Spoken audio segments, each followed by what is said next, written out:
الحمد لله رب العالمين وصلى الله وسلم وبارك على نبينا محمد وعلى آله وصحبه أجمعين أما بعد اللهم فقهنا في الدين وعلمنا التأويل. Donc on avait laissé au hadith numéro 22. Aujourd'hui Inch'Allah on va faire hadith numéro 23, 24 et 25 bi'idhnillah Inch'Allah.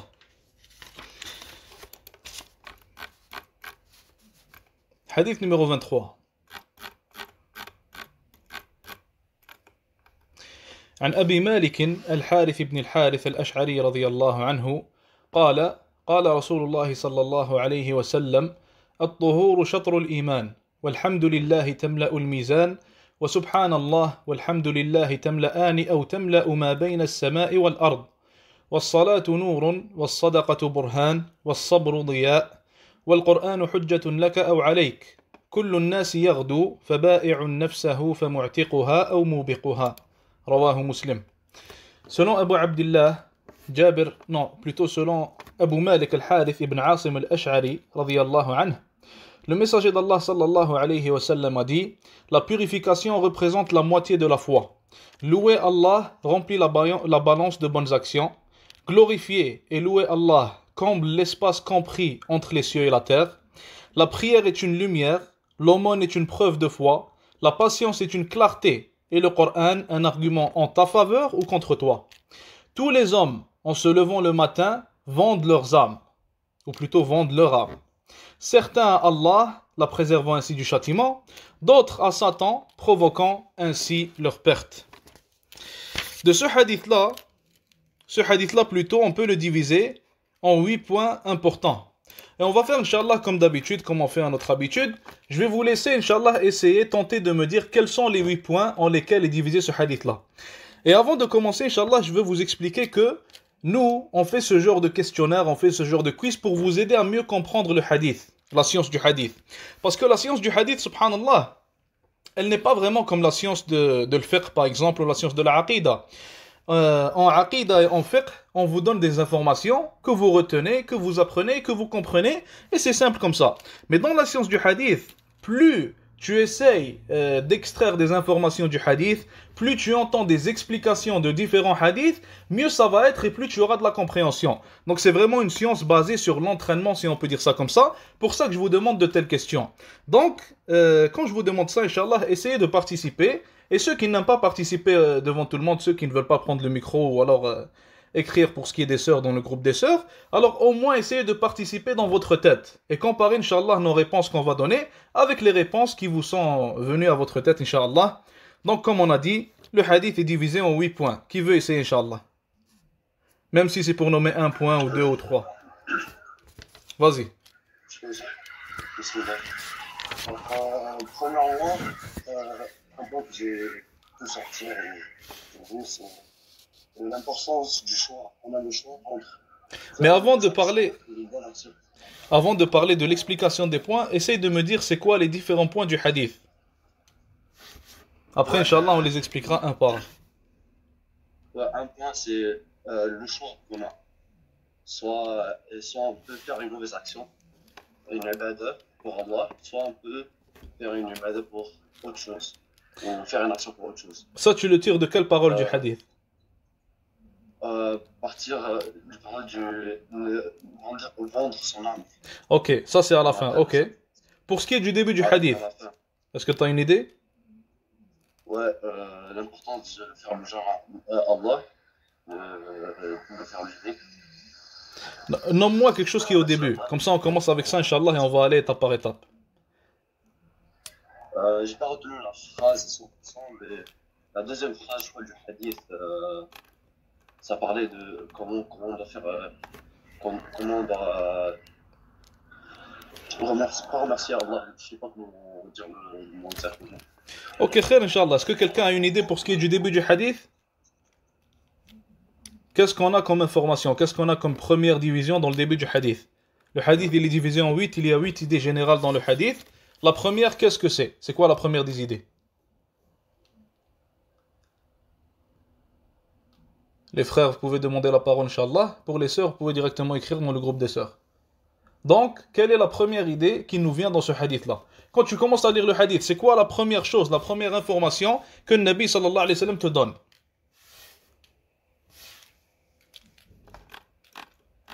Personne ne veut essayer?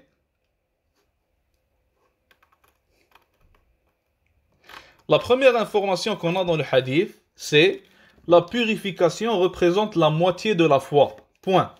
Ça, c'est la première des informations qui te vient. Le Nabi sallallahu alayhi wa sallam, il te dit la purification représente la moitié de la foi. Louer Allah remplit la balance de bonnes actions. Glorifier, louer Allah. Tout ça, c'est des idées différentes. Tu es en train de recevoir de l'information qui diffère. Mais la première idée, qui est indépendante, si on peut dire ça comme ça, la première des choses que tu comprends, c'est que la purification représente la moitié de la foi. Ça, c'est la première des choses dans le hadith. Et ça va te faciliter la tâche, Inch'Allah, de diviser le hadith en différentes petites idées. Comme ça, tu les prends une par une. Et après, tu essaies de comprendre qu'est-ce que chaque chose signifie, qu'est-ce que chaque chose veut dire et qu'est-ce qu'on peut tirer de chaque idée, Inch'Allah. Comme ça, comme on a dit, ça te facilite. Mais sinon, si tu essaies de prendre le hadith au complet, ça peut être un peu difficile. Donc, première idée, la purification représente la moitié de la foi. At-tuhuru shatrul iman. Ici, on dit que at-tuhur shatrul iman, la purification représente la moitié de la foi. Dans un verset, Allah subhanahu wa ta'ala, il dit وَمَا كَانَ اللَّهُ لِيُضِيعَ إِيمَانَكُمْ. Allah azza wa jal ne va pas faire en sorte de perdre votre iman. Et comme on a déjà parlé de ça auparavant dans l'un des hadiths qui sont passés avec nous précédemment, la foi, le iman, dans ce verset-là, signifie par consensus, par unanimité des savants, ça signifie la salat. Donc ça, c'est la première explication qu'on a dans le hadith ici. Le iman dans le hadith signifie la salat. La purification est la moitié de la foi, la moitié du iman. Donc, le wudu, c'est la moitié de la salat. Parce que, comme on sait déjà, tu ne peux pas faire de salat sans faire de wudu. Donc, le wudu, c'est la première moitié à effectuer. Puis après, tu peux faire la salat qui est la deuxième moitié. Certains savants ont donné une autre explication. Ils n'ont pas donné celle-là. Ils ont dit la purification est la moitié de la foi signifie que la pureté du cœur, c'est la moitié de la foi. Et l'autre moitié, c'est la pureté des membres. Donc certains savants, ils ont fait cette division. Mais nous, Inch'Allah, on va rester sur la première des divisions qui signifie la prière, c'est l'iman. Et la première moitié, c'est al-wudu.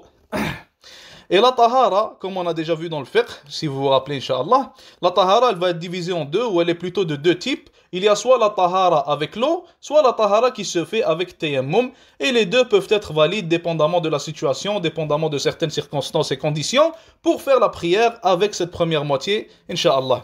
Maintenant, la deuxième idée du hadith. Qui veut essayer, Inch'Allah? Qu'est-ce qui nous vient juste après ça? C'est quoi la deuxième idée? Je peux essayer. Vas-y. L'importance de Alhamdulillah. Alhamdulillah, barakallahu fik. Alhamdulillahi tamla'ul mizan. Et ça nous rappelle un autre hadith de Nabi sallallahu alayhi wa sallam où il a dit Kalimatani khafifatani ala al-lisan, thaqilatani fil mizan, habibatani ila ar-Rahman, subhanallah wa bihamdihi, subhanallah al-azim. Ce qui veut dire par là, Alhamdulillah tamla'ul mizan, Alhamdulillah remplit la balance de bonnes actions, ça nous montre en fait l'importance et le haut statut de cette parole auprès d'Allah subhanahu wa ta'ala. Et alhamdulillah, ça signifie quoi? Ça signifie de remercier Allah subhanahu wa ta'ala pour les bienfaits qu'il nous a donnés et pour aussi ce qu'il nous a pas donné. On peut remercier Allah azza wa jal et faire le hamd d'Allah subhanahu wa ta'ala pour qui il est, pour les attributs qu'il a, pour tout ce que, pour sa création, pour plein de choses, pas nécessairement pour ce qu'il nous a donné, simplement et seulement. Et aussi, on peut tirer de cela une chose très importante, subhanallah, c'est que Allah subhanahu wa ta'ala, il donne un ajr énorme, une récompense énorme pour des actions qui sont très simples et très faciles. En islam, il y a différentes actions. Il y a par exemple Qiyam al-Layl qui nécessite un effort. Il y a lire le Coran. Certaines personnes lisent 60 pages par jour, certaines lisent 80 pages par jour, ce qui est rare, mais ça existe. Il y a certaines personnes qui font ça. Donc ça nécessite encore une fois de l'effort. Il y a aussi apprendre le ilm. Certaines personnes vont voyager à d'autres pays pour apprendre la science religieuse. Certains vont voyager dans d'autres pays pour appeler les gens à Allah subhanahu wa ta'ala, pour les appeler à l'islam. Tout ça, ça nécessite beaucoup d'efforts. Et ce n'est pas tout le monde qui est capable de le faire.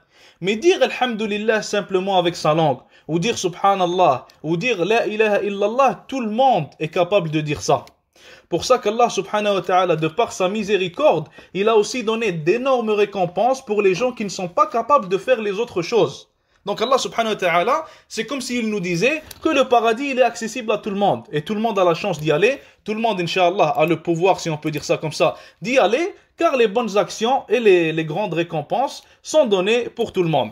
Et ça aussi, ça facilite aux personnes qui sont malades, aux personnes qui sont sur lit de mort, qu'Allah nous préserve et nous donne une bonne fin. Il se trouve au moins des actions qu'ils peuvent faire, surtout à ce moment, dans ces moments difficiles où la plupart des actions ne leur sont plus accessibles.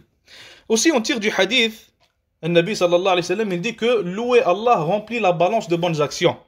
Et figure ou fait partie de la aqidah de Ahlus Sunnah wal Jama'a que le jour du jugement, il y aura une balance. Et que cette balance va peser trois choses. Et ça, on en a parlé dans la aqidah si vous vous rappelez. Qui peut me dire, Inch'Allah, quelles sont les trois choses? La balance le jour du jugement va peser trois choses. Quelles sont ces trois choses?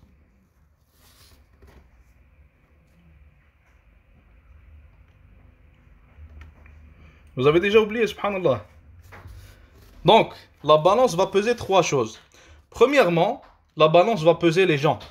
Le Nabi sallallahu alayhi wa sallam, dans un hadith, il y avait du vent qui était venu, et Mu'adh ibn Jabal, le vent l'a bougé un peu, car Mu'adh ibn Jabal, c'était quelqu'un de maigre. Sahaba radiyallahu anhum, certains d'entre eux ont ri.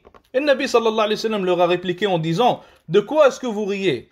Il a dit que Mu'adh ibn Jabal, dans le sens général du hadith, il a dit que Mu'adh radiyallahu anhu pèse plus lourd dans la balance que la montagne de Hud radiyallahu anhu. Donc on tire de ça qu'il y a des gens qui vont se faire peser. Dans un autre hadith, le Nabi sallallahu alayhi wa sallam, il dit, yu'ta bir-rajulil mutakabbir, l'homme arrogant se fera venir le jour du jugement. Fala yaswa 'inda Allahi janaha ba'udha. Et il ne pèsera pas auprès d'Allah subhanahu wa ta'ala même pas l'aile d'une moustique. Wal'iyadu billah. Donc les hommes vont se faire peser le jour du jugement, et ça c'est la première des choses, la première des catégories. Deuxièmement, on a l'a'mal, les actions, et ça c'est connu. Les actions des gens vont se faire peser le jour du jugement. Troisièmement, on a saha'if al-a'mal. Saha'if al-a'mal, c'est les livrets dans lesquels les actions des gens sont écrites, comme dans le hadith connu où il y avait quelqu'un qui avait un livret où c'était écrit la ilaha illallah, il l'avait prononcé, et ce la ilaha illallah, il était plus lourd que toutes ces mauvaises actions. Donc, je répète, trois choses qui vont se faire peser le jour du jugement: les gens, les actions des gens et les livrets où les actions sont écrites. Aussi, il faut savoir que le plateau, la balance, plutôt la balance, pas le plateau, la balance, elle est dotée de deux côtés, comme l'a dit Cheikh Tarifi, et comme l'ont dit aussi beaucoup de savants. Parmi eux, Ibn Qudama, rahimahullah, il a dit, je cite, la balance est dotée de deux plateaux. Donc, la balance qui va peser les gens, qui va peser les a'mal, qui va peser les saha'if, elle est dotée de deux côtés. Le Nabi sallallahu alayhi wa sallam, il continue en disant, glorifier et louer Allah comble l'espace compris entre les cieux et la terre. Et ça, comme on a dit, ça nous montre comment Allah subhanahu wa ta'ala facilite pour les musulmans, pour les gens en général. Il nous facilite, il nous donne de grandes bonnes actions, il nous donne énormément de bonnes actions pour des actions qui sont très simples et très accessibles à tous. Et il faut savoir aussi que la meilleure parole, le meilleur dhikr qu'une personne peut faire, c'est réciter la parole d'Allah subhanahu wa ta'ala. Et après la parole d'Allah viennent ces choses-là, viennent subhanallah, walhamdulillah, wa la ilaha illallah, wallahu akbar. Mais le meilleur des dhikrs, c'est le Coran, excusez-moi. Le Nabi sallallahu alayhi wa sallam, il continue en disant, was-salatu nur. La prière est une lumière. La prière est une lumière. Allah subhanahu wa ta'ala, il nous explique ça avec un verset dans le Coran. Il dit, inna as-salata tanha 'anil fahsha'i wal munkar. Certes, la prière, si on peut dire ça comme ça, elle repousse les fawahish, elle repousse la turpitude des gens. Elle éloigne les gens de la turpitude. Donc, comme on en a déjà parlé, une personne qui effectue la prière comme Allah Azza wa Jal le veut, une personne qui suit le din comme Allah Azza wa Jal le veut, une personne qui essaie de plaire à Allah Azza wa Jal comme il le veut, Allah subhanahu wa ta'ala va illuminer en quelque sorte, si on peut dire ça comme ça, sa vie. Et parmi les manières d'illuminer la vie d'une personne et l'éloigner des péchés, on a la prière. Et comme on sait, les péchés, ça assombrit la vie d'une personne. Les péchés, ça assombrit même le visage d'une personne. Comme Allah subhanahu wa ta'ala, il a dit, le jour du jugement, certaines personnes viendront avec des visages blancs, certaines personnes viendront avec des visages noirs. Et ces couleurs-là n'ont aucun rapport avec les couleurs que nous avons dans cette dunya, mais plutôt des visages blancs pour ceux qui auront fait des bonnes actions, des visages noirs et sombres pour ceux qui auront fait des péchés. Donc la prière, elle illumine la vie d'une personne, elle l'éloigne des péchés qui assombrissent sa vie, et elle met la personne, bi'idnillah, sur le droit chemin en l'éloignant des turpitudes, excusez-moi. Après, le Nabi sallallahu alayhi wa sallam, il dit « Was-sadaqatu burhan » et la sadaqa est une preuve de foi. Et ça, vous allez me dire, l'un de vous, Inch'Allah, il va me dire qu'est-ce que ça veut dire. Qu'est-ce que ça veut dire la sadaqa est une preuve de foi?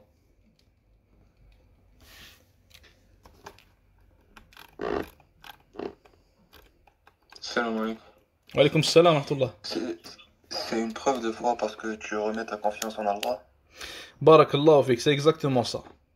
Maintenant, l'être humain qui va donner une sadaqa, il a $500 dans son compte, par exemple. Il va enlever $100. Il va aller le donner à une personne. N'importe quel être humain qui pense avec une pensée mondaine, si on peut dire ça comme ça, qu'est-ce qu'il va se dire?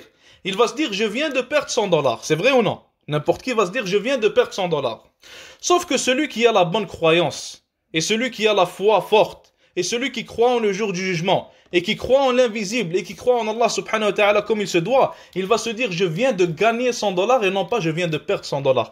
Pour ça que le Nabi sallallahu alayhi wa sallam nous dit que l'aumône est une preuve de foi, car elle prouve que cette personne-là croit réellement en l'invisible. Car seulement une personne qui croit réellement en l'invisible va donner de grandes sommes dans le sentier d'Allah subhanahu wa ta'ala, car elle sait que ces sommes-là ne sont pas en train d'être perdues, mais elles sont auprès d'Allah azza wa jal, et elle les retrouvera, incha'Allah, le jour du jugement. Après le Nabi sallallahu alayhi wa sallam, il dit « Was-sabru diya ». Le prophète alayhi salatu salam, rappelez-vous, il a dit « As-salatu nur ». Ici c'est traduit comment? C'est écrit la prière est une lumière. Après il dit was-sabru diya, la patience est une clarté. Maintenant, c'est quoi la différence entre nur et diya? C'est quoi la différence entre lumière et clarté? Pourquoi est-ce que le Nabi alayhi salatu salam, il n'a pas seulement dit nur ou diya pour les deux mots? C'est quoi la différence?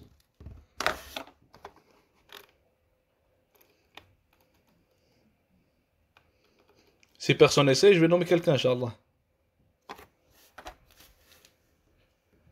Yassine.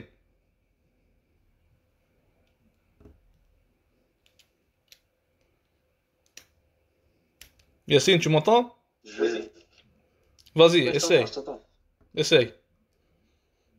Ah, mais je sais pas trop la différence. Quelqu'un d'autre veut essayer, Elias? Est-ce que tu peux répéter la question au niveau de la différence? Le Nabi sallallahu alayhi wa sallam, il a dit as-salatu nur. La prière est une lumière. Et après, il a dit was-sabru diya. Et la patience est une clarté. Pourquoi est-ce qu'il a utilisé deux mots différents? Pourquoi est-ce qu'il n'a pas dit c'est une lumière pour les deux? C'est quoi la différence entre les deux? Et cette différence, subhanallah, elle va nous montrer à quel point les paroles et les mots du prophète alayhi salatu wassalam étaient vraiment, vraiment très précises. T'as dit quoi, Elias?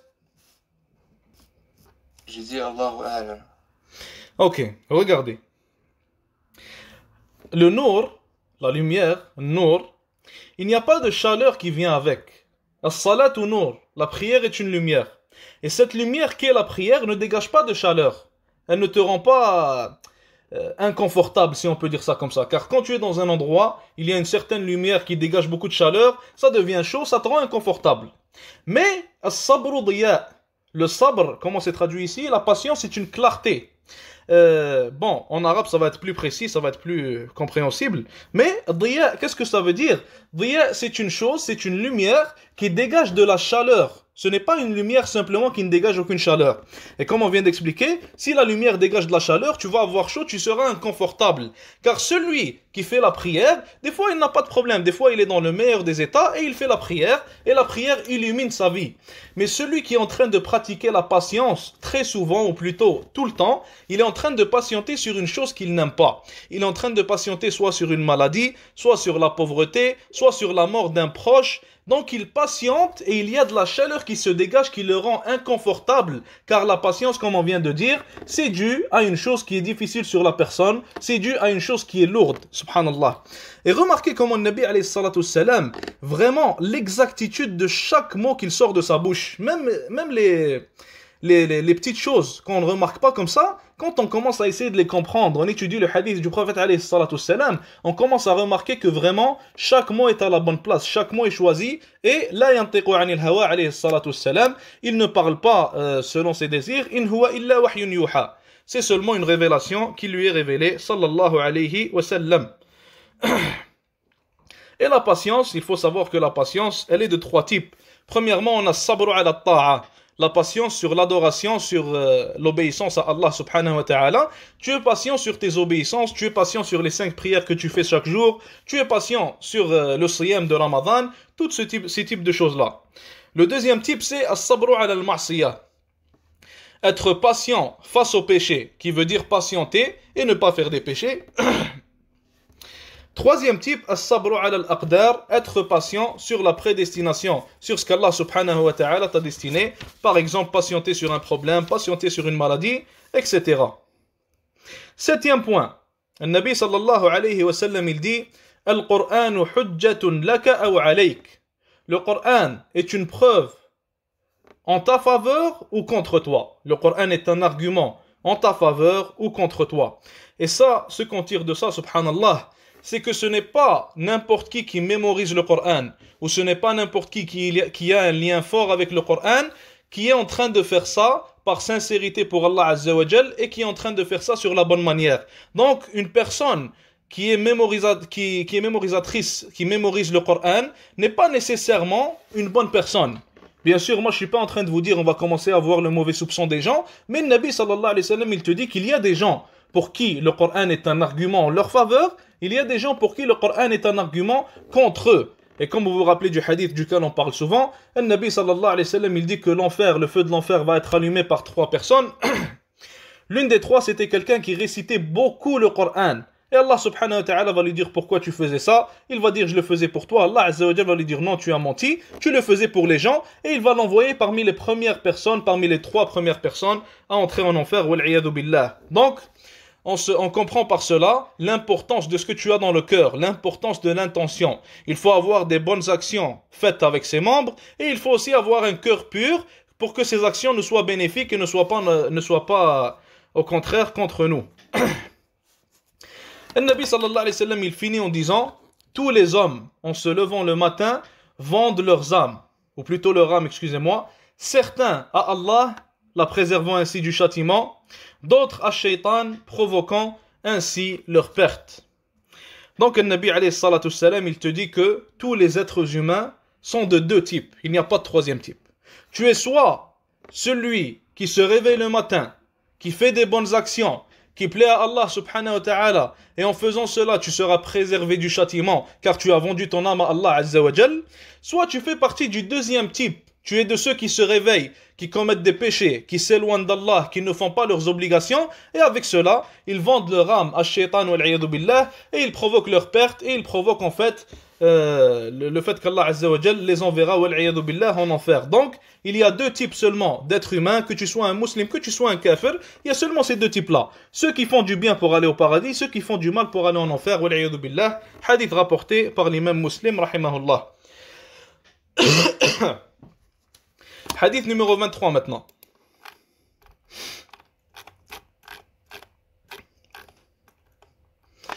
عن أبي ذر الغفاري رضي الله عنه عن النبي صلى الله عليه وسلم فيما يرويه عن ربه أنه قال.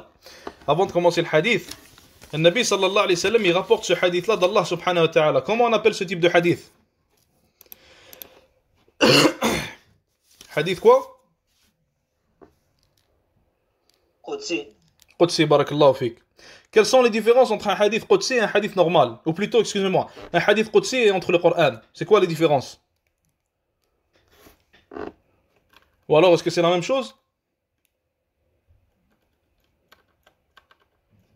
Qui peut me donner au moins une différence?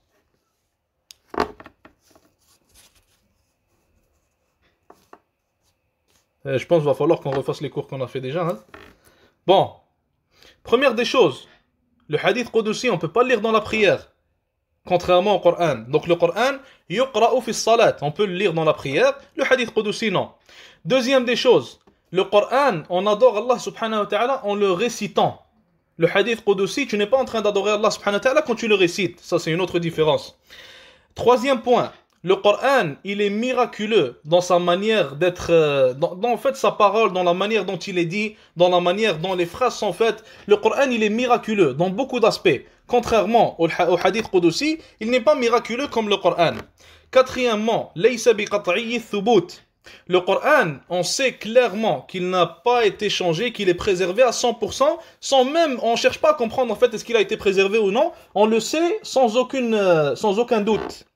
Contrairement au hadith Qudusi, si on a un hadith Qudusi, il faut qu'on voit il est dans quel livre de hadith, il faut qu'on voit c'est qui les narrateurs qui l'ont rapporté pour vérifier s'il est sahih ou non. Donc ça aussi, c'est une autre différence entre le hadith al-Qudusi et le Coran, et bien sûr il y en a d'autres. On reprend.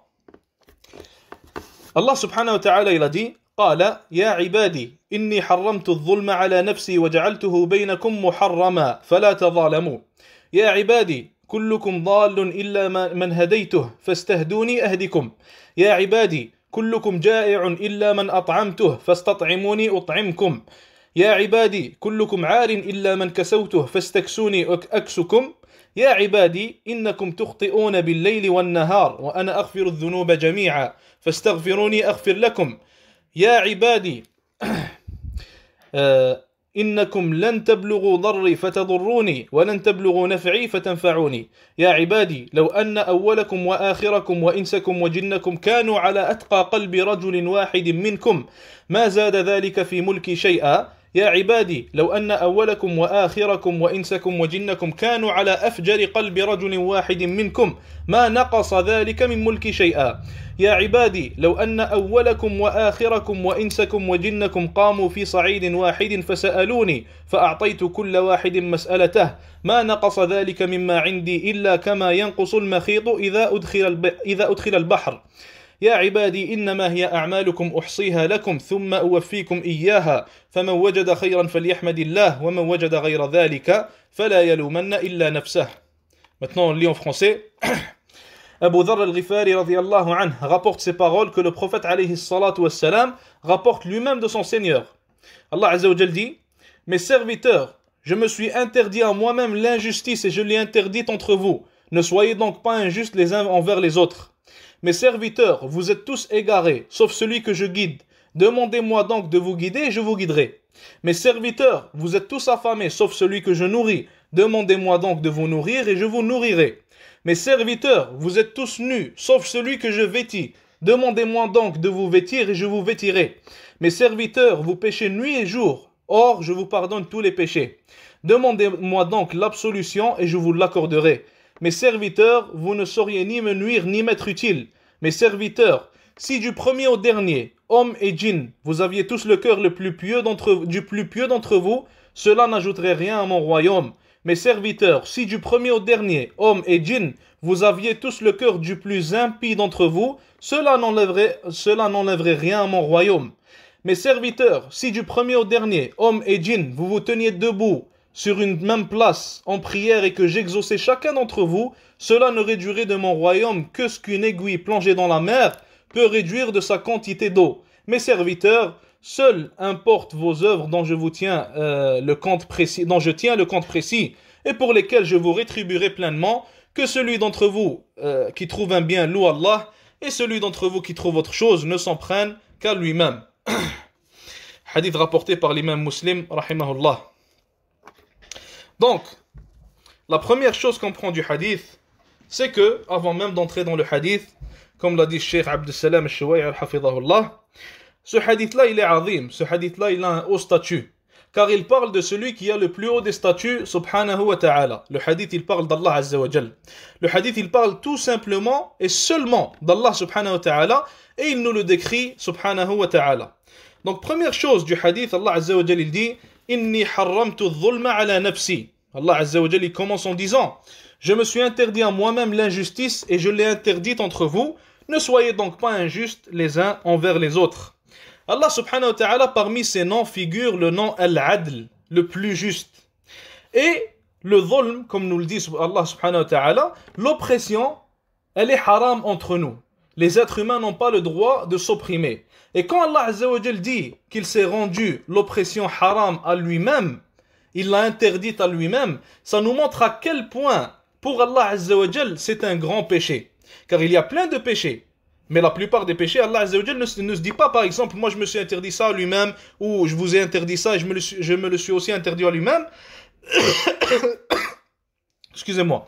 Sauf dans ce cas-ci, où Allah Azza wa Jal dit qu'il s'est interdit le dhulm. Et quand il dit ça, subhanahu wa ta'ala, c'est pour nous montrer à quel point c'est une chose grave, et pour nous montrer à quel point celui qui va rencontrer Allah avec du dhulm risque une grande peine ou un grand châtiment, wal-'iyadu billah. Dans un hadith, le Nabi sallallahu alayhi wa sallam, il dit الظلم ظلمات يوم القيامة. L'oppression est une obscurité le jour du jugement, wal-'iyadu billah. L'humain, quand il rentre dans sa tombe, il a besoin de lumière, il a besoin de lueur, il a besoin de voir quelque chose de beau. Donc imaginez-vous si le Nabi sallallahu alayhi wa sallam, il vous dit l'oppression, celui qui rencontre Allah avec de l'oppression, il ne va trouver que des ténèbres, il ne va trouver que de la sombreté. Et Allah Azza wa Jal te dit aussi qu'il s'est interdit cet acte à lui-même, wal-'iyadu billah, qu'Allah nous préserve de l'oppression et nous préserve d'être des opprimés. Après, Allah Azza wa Jal, il dit dans le même hadith, كلكم ضال إلا من هديت فاستهدوني أهدكم. Il dit vous êtes tous égarés sauf celui que je guide. Il dit aussi vous êtes tous affamés sauf celui que je nourris. Après vous êtes tous nus sauf celui que je vêtis. Vous péchez. Après ouais, ça s'arrête là. Vous êtes tous nus sauf celui que je vêtis. Allah Azza wa Jal nous explique ici que la personne, l'être humain, il ne peut s'apporter aucun bien et que tu ne peux apporter aucun bien aux autres aussi. Le seul qui peut apporter du bien ou le seul qui peut apporter du mal, c'est Allah subhanahu wa ta'ala. Et ça te facilite la patience dans les moments difficiles. Tu comprends que ce qui vient de t'arriver, ça vient d'Allah Azza wa Jal seul, ça ne vient pas des êtres humains. Et tu comprends aussi que celui qui peut enlever ça, c'est Allah Azza wa Jal seul, ce ne sont pas les êtres humains. Ça va faire aussi en sorte que tu deviendras, Inch'Allah, comme l'étaient les savants des salafs et comme l'étaient les salafs en général. Ils ne se plaignaient jamais de ce qui leur arrivait dans la vie à autre qu'Allah subhanahu wa ta'ala. Car ils savaient que les gens ne peuvent rien te faire. Et comme toi tu as des problèmes, les gens ont des problèmes. Mais le seul qui peut t'aider, c'est Allah Azza wa Jal seul. Donc au lieu de te plaindre à Fulan, au lieu de te plaindre à un tel ou un tel, plains-toi à Allah subhanahu wa ta'ala. C'est le seul qui peut répondre à ces plaintes et c'est le seul qui peut lever les problèmes que tu as et qui peut les régler. Subhanahu wa ta'ala. Allah subhanahu wa ta'ala nous dit aussi, à chaque fois il nous dit, fastahduni. Demandez-moi la guider. Fastat'imuni, demandez-moi de vous nourrir, demandez-moi de vous vêtir.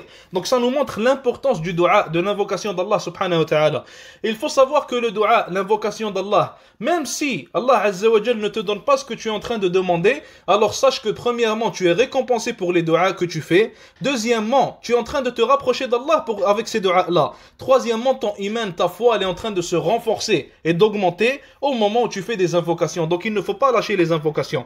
Et le Nabi sallallahu alayhi wa sallam, il a dit dans un hadith, excusez-moi, ad-du'a huwa al-ibada. L'invocation, c'est l'adoration. Et on remarque que dans la plupart des adorations, il y a toujours des du'as à faire, des du'as qui accompagnent ces adorations-là, surtout dans la prière. Il y a beaucoup d'invocations dans la prière. Et il y a un autre soi-disant hadith que le Nabi alayhi salatu salam n'a pas dit, c'est ad-du'a mukhul ibada. Le du'a, c'est le cerveau, si on peut dire ça comme ça, le mukh de al-ibada. Ce hadith-là, il n'est pas authentique, il est faible. Ça aussi, c'est une réponse un peu, ou plutôt c'est une réfutation à tous ceux qui pensent qu'ils peuvent demander à une quelconque personne de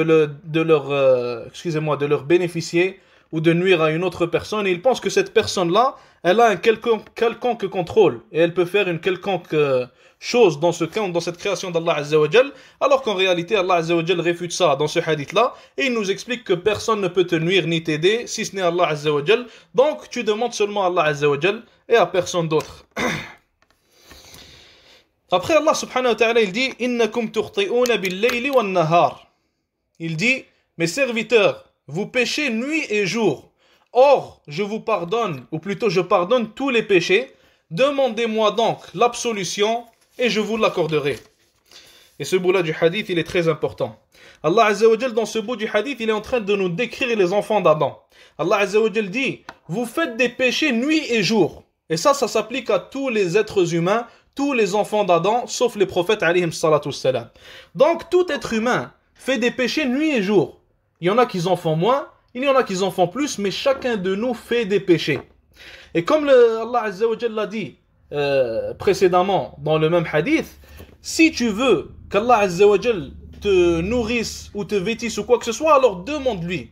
De la même manière, si tu veux le pardon pour tes péchés, alors demande-le pour Allah Azza wa Jal. Car des fois, on fait des péchés, mais on ne se repent pas à Allah subhanahu wa ta'ala. Et les savants expliquent qu'il est possible qu'une personne fasse un péché sans se repentir, et que le jour du jugement, elle retrouve ce péché, billah, et que ce soit une cause, ou plutôt l'une des raisons, pour lesquelles elle se fera punir. Donc l'être humain ne doit jamais délaisser le repentir des péchés. À chaque fois que tu fais quelque chose, reviens à Allah Azza wa Jal, demande-lui pardon, et ne laisse pas les péchés s'accumuler à chaque fois. Et aussi, fais les causes, comme on l'a vu dans un autre hadith. Il faut faire les causes qui font en sorte que les péchés sont pardonnés. Allah Azza wa Jal, il dit « Innal hasanati yudhibna as-sayyi'at » Certes, les bonnes actions font disparaître les mauvaises. Donc, celui qui commet des péchés doit commettre des bonnes actions pour que les péchés soient effacés par Allah Azza wa Jal. Et il faut savoir que parmi les pièges de Shaitan, c'est de venir te voir et te dire que tu pêches beaucoup. C'est de venir te voir et te dire tu es un hypocrite, quand tu es tout seul tu fais ceci, quand tu es tout seul tu fais cela. Les autres personnes que tu vois, eux ne font pas de péché, ce sont des bonnes personnes, ce sont des personnes pieuses, alors que tout ça c'est des mensonges. L'un des salafs, il a dit que si les gens, ou plutôt si les péchés auraient une odeur, alors personne ne s'approcherait de nous. Sachez que tout être humain est pécheur, même vos amis sont des pécheurs, même les gens que vous prenez pour des exemples sont aussi des pécheurs. Et ça, c'est pas moi qui le dis, c'est Allah Azza wa Jal qui le dit. Donc, ne tombe pas dans ce genre de piège de shaitan qui te dit c'est bon, tu as péché, tu es un hypocrite, oublie le din, oublie l'istiqama, tu n'es pas quelqu'un de pieux, enlève ton djilbab, rase ta barbe, c'est fini, c'est pas une vie qui est faite pour toi. C'est pas vrai. Les gens qui ont des barbes, les gens qui ont des djilbabs, ils pêchent aussi, comme tous les autres êtres humains. Donc ne te laisse pas tomber dans ce piège de shaitan. Et ça, c'est une chose, subhanallah, sur laquelle il faut se concentrer. Il faut l'expliquer surtout aux nouveaux repentis et aux nouveaux convertis, si vous en connaissez. Car shaitan vient beaucoup par cette porte-là plutôt, pour que ces gens-là, en fait, se découragent et délaissent le din, wal billah. Donc, tout le monde pêche et tout le monde doit se repentir. Et Allah Azza wa Jal pardonne tous les péchés, bien sûr. Allah subhanahu wa ta'ala, dans un verset, il dit قُلْ يَا عِبَادِيَ الَّذِينَ أَسْرَفُوا عَلَىٰ أَنفُسِهِمْ Dis, ô mes serviteurs qui se sont opprimés, qui ont fait du mal à eux-mêmes en commettant les péchés. إِنَّ اللَّهَ يَغْفِرُ الذُّنُوبَ جَمِيعًا Certes, Allah pardonne tous les péchés. Innahu huwa al-ghafur rahim. Il est le tout pardonneur, le tout miséricordieux. Donc quoi que ce soit que tu as fait, comme dans le hadith de la personne qui a tué 100 personnes, il s'est quand même repenti et Allah Azza wa Jalla a accepté son repentir et a même fait en sorte qu'il meure plus proche de la ville où il allait aller pour que les anges du paradis le prennent et que son repentir soit accepté. Donc il ne faut jamais désespérer de la miséricorde d'Allah subhanahu wa ta'ala. Allah Azza wa Jalla continue en disant Innakum lan tablughu dhurri fatadhurruni. Il dit, mes serviteurs, vous ne sauriez ni me nuire, ni m'être utile. Après il dit, mes serviteurs, si du premier au dernier, hommes et djinns, vous aviez tous le cœur du plus pieux d'entre vous, cela n'ajouterait rien à mon royaume. Mes serviteurs, si du premier au dernier, hommes et djinns, vous aviez tous le cœur du plus impie d'entre vous, cela n'enlèverait rien à mon royaume. Mes serviteurs, si du premier au dernier, hommes et djinns, vous vous teniez tous debout sur une même place en prière et que j'exauçais chacun d'entre vous, cela ne réduirait rien de mon royaume. Que ce qu'une aiguille plongée dans la mer peut réduire de sa quantité d'eau. Mes serviteurs, seuls importent vos œuvres dont je tiens le compte précis et pour lesquelles je vous rétribuerai pleinement, que celui d'entre vous, donc qui trouve un bien loue Allah, et que celui qui trouve autre chose ne s'en prenne qu'à lui-même. L'idée générale dans tout ce qu'on vient de lire, c'est qu'Allah Azza wa Jal, nul ne peut lui nuire. Allah Azza wa Jal, nul ne peut lui bénéficier. Allah Azza wa Jal nous a créés car il a voulu nous créer, nous a demandé de l'adorer car il a voulu qu'on l'adore. Mais ton adoration ne rapporte rien à Allah Azza wa Jal. Et tes péchés n'apportent rien à Allah Azza wa Jal. Le Cheikh Tarifi l'a expliqué en disant que si une personne insulte Allah subhanahu wa ta'ala, certaines personnes commencent à se dire mais pourquoi est-ce qu'Allah ne le châtie pas? Mais pourquoi est-ce qu'il ne lui arrive pas telle chose? Mais pourquoi est-ce qu'on n'entend pas parler de lui? On n'entend pas qu'une catastrophe ou une maladie grave lui est arrivée. Il a expliqué que cette personne-là, et le monde entier, comme le Nabi sallallahu alayhi wa sallam l'a dit dans le hadith, ne valent pas pour Allah subhanahu wa ta'ala l'aile d'une moustique. Allah azza wa jal, ce que tu es en train de dire, Allah subhanahu wa ta'ala, si tu l'insultes, ça ne lui apporte rien, ça ne lui nuit en rien, et ça ne lui bénéficie en rien. Allah azza wa jal, le jour du jugement, tu vas avoir ton jugement, et selon ce que tu as fait, tu seras rétribué. Mais sinon, Allah azza wa jal n'est pas comme l'être humain. L'être humain, si tu l'insultes, ça va lui nuire. Donc il va te répandre, il va se venger. Allah azza wa jal n'est pas comme l'être humain. Allah subhanahu wa ta'ala, il est parfait. Rien ne lui nuit, et c'est pour ça qu'il ne va pas nécessairement te répandre dans cette dunya. Maintenant, j'ai une question pour vous, Inch'Allah. Allah azza wa jal, il dit que on ne peut ni lui nuire, ni lui bénéficier. Alors pourquoi est-ce qu'Allah azza wa jal, il dit dans un verset In tansurullaha yansurkum, si vous donnez victoire à Allah, il vous donnera victoire. Qu'est-ce que ça signifie dans le verset donner victoire à Allah subhanahu wa ta'ala?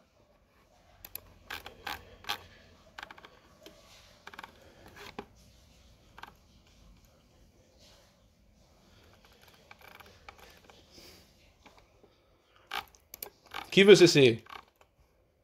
Donc je répète, Allah azza wa jal, on ne peut ni lui nuire ni lui bénéficier. Alors qu'est-ce que ça veut dire quand Allah azza wa jal nous dit de lui donner victoire?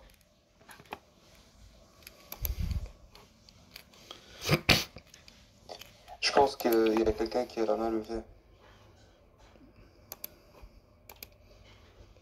Barakallahu fik, akhi. Salam wa rahmatullahi wa barakatuh. Wa alaykum salam wa rahmatullah.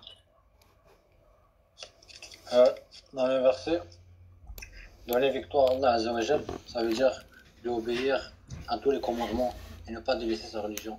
Parce que ceux qui délaissent sa religion, Allah va les délaisser. Ça c'est un bout de la réponse. Mais Allah subhanahu wa ta'ala, il nous demande à nous, êtres humains, de lui donner victoire, car Allah azza wa jal nous a mis dans cette dunya pour nous tester. Allah subhanahu wa ta'ala, comme il nous dit, que ceux qui ont des idoles qu'ils adorent, ceux qui sont des polythéistes, ils sont jaloux à propos de leurs idoles. Ils donnent victoire à leurs idoles. Ils combattent pour leurs idoles. De la même manière, le musulman, il est. Et Allah Azza wa Jal teste le musulman de cette manière.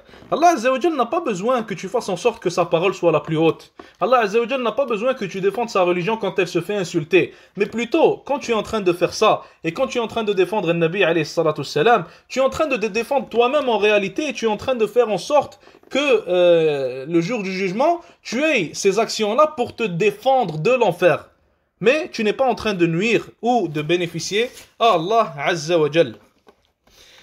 Maintenant, hadith numéro 25. Est-ce que tout le monde a compris ce hadith-là, généralement parlant, ou est-ce qu'il y a des questions? Sinon, on passe, Inch'Allah, au numéro 25. Comme ça, on essaie de finir vite, Inch'Allah.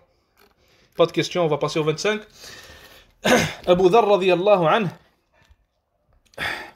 il dit, ou plutôt certains de ses compagnons dirent au prophète, alayhi salatu salam, messager d'Allah, les riches ont accaparé les récompenses d'Allah. Ils prient et jeûnent comme nous.